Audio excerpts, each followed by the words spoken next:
मंगळवार दिनांक 12 ऑक्टोबरच्या मध्यरात्री 12:30च्या सुमारास नाशिक पुणे महामार्गावरील नांदूर शिंगोटे शिवारातील चिपाचा नाला परिसरात आयशर टेम्पो व स्विफ्ट कारमध्ये जोरदार धडक झाली। त्यात स्विफ्ट कारमधील एका औषध कंपनीतील 3 मेडिकल रिप्रेझेंटेटिव्ह जागीच ठार झाल्याची घटना घडली। सदरील घटनेबाबत नांदूर दूरक्षेत्र विभागाचे पोलीस अधिक तपास करीत आहे। पुणे येथून कंपनीचे काम आटपून स्विफ्ट क्रमांक MH15 TC 1721 ने नाशिककडे येत असताना नांदूर शिंगोटे शिवारात चिपाचा नाला येथे ही कार आयशर टेम्पो क्रमांक TS 30 T8886 ला पाठीमागून जाऊन जोरदार धडकली।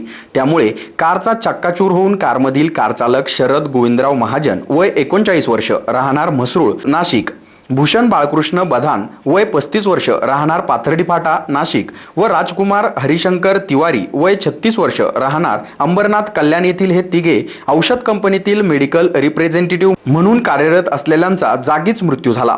घटनेची माहिती नांदूर पोलिसांना मिळताच त्यांनी तात्काळ घटनास्थळी धाव घेत क्रेनच्या साहाय्याने अपघातग्रस्त वाहने बाजूला करत विस्कळीत झालेली वाहतूक सुरळीत केली व तिन्ही मृतदेह शवविच्छेदनासाठी दोडी येथील ग्रामीण रुग्णालयात पाठवली। बुधवारी सकाळी शवविच्छेदनानंतर मृतदेह नातेवाईकांच्या ताब्यात देण्यात आली।